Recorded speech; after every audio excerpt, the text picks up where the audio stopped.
الحمدللہ رب العالمین والصلاة والسلام علی خاتم النبیین۔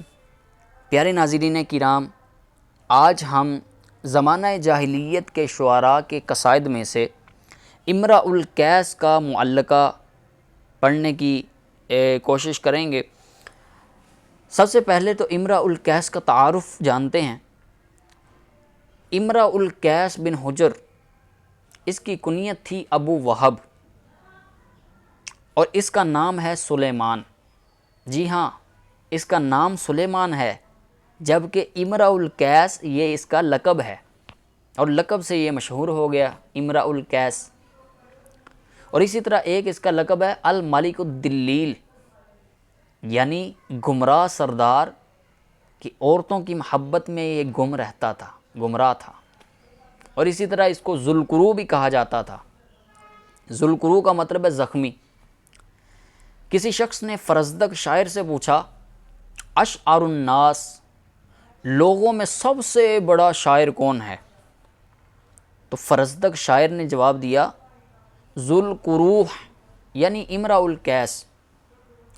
اسی طرح لبید بن ربیعہ، یہ بھی بہت بڑے شاعر ہیں، ان سے یہی سوال کیا گیا، اشعر الناس، لوگوں میں سب سے بڑا شاعر کون ہے؟ تو اس نے جواب میں کہا، الملک الدلیل، یعنی امرؤ القیس۔ پیارے ناظرین دیکھیں کہ یہ سب سے بڑا شاعر تھا امرؤ القیس۔ اب اس کی وفات جو ہوئی ہے وہ ہے 545 عیسوی میں اس کی وفات ہوئی ہے۔ آئیے امرؤ القیس نے جو شعر بیان کیے ہیں ان کی طرف بڑھتے ہیں۔ کفا نبکی من ذکرى حبیب ومنزلی بسکت اللواء بین الدخول فحومل۔ اے میرے دونوں دوستو، ذرا ٹھہرو تاکہ ہم محبوبہ اور اس گھر کی یاد کر کے رو لیں جو گھر ریت کے ٹیلے کے آخر پر مقام دخول اور حومل کے درمیان ہے۔ کأنی غداة البین یوم تحملوا لدى سمرات الحی ناکف حنظلی۔ جدائی کے دن کی صبح جب کہ وہ معشوقہ کے ہمراہی روانہ ہوئے تو گویا میں قبیلے کے ببول کے درختوں کے ساتھ اندرائن توڑنے والا تھا۔ ایک کانٹوں والا درخت ہوتا ہے جس کے ساتھ پھل لگتا ہے، جس کو اندرائن کا درخت بولا جاتا ہے۔ تو وہ کہہ رہے ہیں کہ میں اندرائن توڑنے والا تھا۔ ایک تشبیہ دے رہے ہیں یہاں پہ کہ جیسے وہ درخت سے توڑتے ہیں پھل، اس کی وجہ سے آنکھوں میں جو پانی ہوتا ہے یہ بہنا شروع ہو جاتا ہے۔ تو اس طرح یہ ایک تشبیہ دے رہے ہیں کہ میں اس انداز سے رو رہا تھا جس دن جدائی ہوئی تھی معشوقہ سے، محبوبہ سے، تو اس دن اس انداز سے میں رو رہا تھا جیسے ببول کے درختوں کے قریب بندہ توڑ کے کھڑے ہو کے اندرائن توڑتا ہے تو اس کی آنکھوں میں جیسے پانی آتا ہے، جیسے وہ رونا شروع ہو جاتا ہے، تو اسی طرح میں رونا شروع ہو گیا۔ وقوفاً بہا صحبی علی مطیہم یقولون لا تہلک اسن و تجملی۔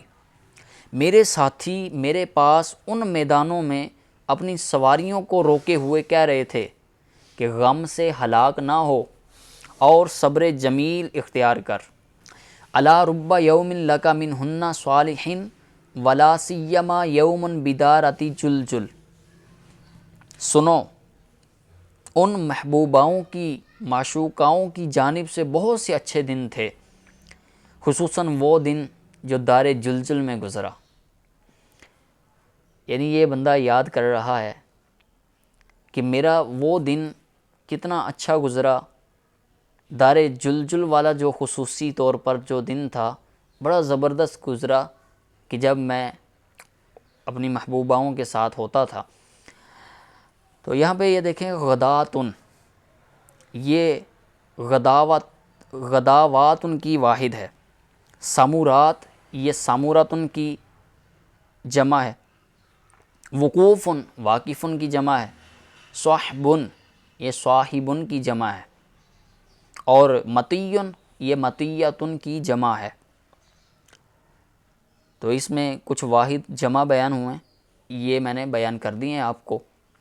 آگے بیان کرتے ہیں فاطمہ مہلن بعد هذا التدلل وان كنت قد ازمعت صرمی فاجملی، اے فاطمہ اس ناز، اس انداز کو چھوڑ دے، اور اگر تو نے مجھ سے قطع تعلقی کا پختہ ارادہ کر لیا ہے تو اچھے طریقے کے ساتھ کر۔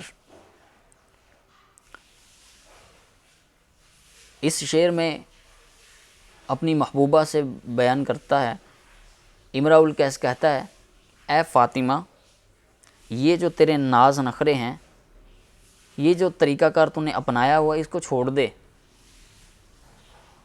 اگر تو نے مجھ سے علیحدہ ہونے کا ارادہ کر ہی لیا ہے، مجھے چھوڑنے کا ارادہ کر ہی لیا ہے، تو اچھے طریقے کے ساتھ چھوڑ۔ اغرکی منی ان حبکی قاتلی وانکی مہما تأمر القلب یفعلی، کیا تجھے میری جانب سے اس بات نے دھوکہ دیا ہے کہ تیری محبت مجھے قتل کیے دیتی ہے، اور یہ کہ جب تو میرے دل کو کوئی حکم دے گی وہ ضرور کرے گا۔ اللہ اکبر، یہ اس محبوبہ کو کہہ رہا ہے کیا تو اس بات کو کہنے میں دھوکے میں ہے کہ جب تو چھوڑ کے چلے جائے گی تیری محبت جو ہے یہ مجھے دیوانہ بنا دے گی، مجھے قتل کر دے گی؟ کیا تو اس بات کے دھوکے میں؟ نہیں نہیں نہیں، یہ دھوکہ نہ کر کہ تیری محبت مجھے قتل کر دے گی، ایسا نہ سمجھ۔ کیا تو یہ سمجھتی ہے کہ میرے دل کو کوئی تو جو بھی حکم دے گی وہ کر لے گا؟ نہیں نہیں نہیں نہیں۔ وما ظرفت عیناکی الا لتضربی بسہمیکی فی اعشار قلب مقتلی، تیری دونوں آنکھیں اشک بار نہیں ہوئیں مگر صرف اس لیے کہ تو اپنے نگاہوں کے دونوں تیروں کے میرے شکستہ دل کے ٹکڑوں میں مارے۔ اب اس میں ان اشعار میں دیکھیں مہلن لفظ بیان ہوا ہے، یہ کہتے ہیں کہ مہلن اس میں مصدر ہے، ثلاثی مجرد صحیح اسباب فتح یفتح، اور یہ اسباب افعال امہل امر کے معنی میں ہے۔ مہلن کس کے معنی میں ہے؟ امہل امر کے معنی میں ہے۔ ازمعتی بیان ہوا، اس کا مطلب ہے تو نے پختہ ارادہ کیا۔ ازمعتی صیغہ واحد مؤنث حاضر، فعل ماضی مطلق مثبت معروف، ثلاثی مزید فی، صحیح اسباب افعال۔ اجملی یہ صیغہ واحد مؤنث حاضر، فعل امر معروف، ثلاثی مزید فی، صحیح اسباب افعال۔ غرہ یہ صیغہ واحد مذکر غائب، فعل ماضی مطلق مثبت معروف، ثلاثی مجرد، مضاف اسباب نصرہ ینصر، جیسے غرہ یغر غرن۔ اب پیارے ناظرین اگلا شعر سنیے۔ وَلَيْلٍ كَمَوْجِ الْبَحْرِ أَرْخَى سُدُولَهُ عَلَيَّ بِأَنْوَاعِ الْهُمُومِ لِيَبْتَلِي، اور بہت سی دریا کی موجوں کی طرح خوفناک تاریک راتیں ہیں جنہوں نے اپنے پردے طرح طرح کے غموں سمیت میرے اوپر چھوڑ دیے تاکہ وہ مجھے آزمائیں۔ الا ایھا اللیل الطویل الا انجلی بصبح ومل اصباح منک بامثال، اے ہجر کی دراز رات، طویل رات، صبح بن کر روشن ہو جا، اور صبح بھی تجھ سے کچھ بہتر نہیں ہے۔ یہاں پر سدول لفظ بیان ہوا، یہ سدلن کی جمع ہے، اور ہمومن یہ ہمن کی جمع ہے۔ اب اگلے شعر میں بیان کرتے ہیں وَقَدْ أَغْتَدِي وَالطَّيْرُ فِي وُكُنَاتِهَا بِمُنْجَرِدٍ قَيْدِ الْأَوَابِدِ هَيْكَلِ، میں صبح سویرے اٹھتا ہوں جب کہ پرندے اپنے گھونسلوں میں ہوتے ہیں، ایسے کم بالوں والے بلند طاقتور گھوڑے کے ساتھ سفر کرتا ہوں جو وحشی جانوروں کو قید کرنے والا ہے۔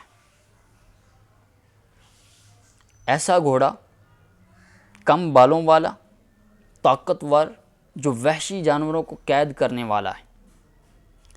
مِكَرٍ مِفَرٍ مُقْبِلٍ مُدْبِرٍ مَعًا کا جلمودی صخر حتہ السیل من عالی، یہ گھوڑا بیک وقت بڑا حملہ آور، تیز بھاگنے والا، آگے بڑھنے والا، پشت پھیرنے والا اس بھاری پتھر کی طرح ہے جس کو سیلاب کے بہاؤ نے اوپر سے گرا دیا۔ سیلاب آتا ہے تو پتھر جیسے اس کی وجہ سے نیچے گرتا ہے، اسی طرح اس بھاری پتھر کی طرح ہے یہ۔ گویا کہ اس کی تیزی بیان کر رہی ہے، اس کی سپیڈ بیان کر رہے ہیں، اتنی سپیڈ سے اتنی تیزی کے ساتھ وہ گھوڑا بھاگتا ہے، حملہ بھی کرتا ہے، آگے بڑھتا ہے۔ تو اس میں طائرن، طائرن کی جمع ہے، وقونات یہ وکنتن کی جمع ہے، اور عوابد یہ عابدن کی جمع ہے۔ لیں جی پیارے ناظرین کرام، امراء القیس نے جو اشعار بیان کیے تھے وہ سب آپ کو بیان کر دیے ہیں۔ تو اس میں نے کوشش کی ہے کہ حاشیے میں سے بھی آپ کو بتاؤں، آسان ترجمہ سہل انداز سے آپ کو بتاؤں، تو الحمدللہ ایک آسان انداز سے پیش کرنے کی کوشش کی ہے۔ اگر کہیں کوئی غلطی ہو جائے، آپ کو سننے میں اگر کوئی غلطی نظر آئے تو ضرور مطلع کیجیے گا، انشاءاللہ الکریم اس کی درستگی کی بھی ترکیب کرنے کی کوشش کی جائے گی۔ صلو علی الحبیب صلی اللہ تعالی علی محمد صلی اللہ علیہ وآلہ وسلم۔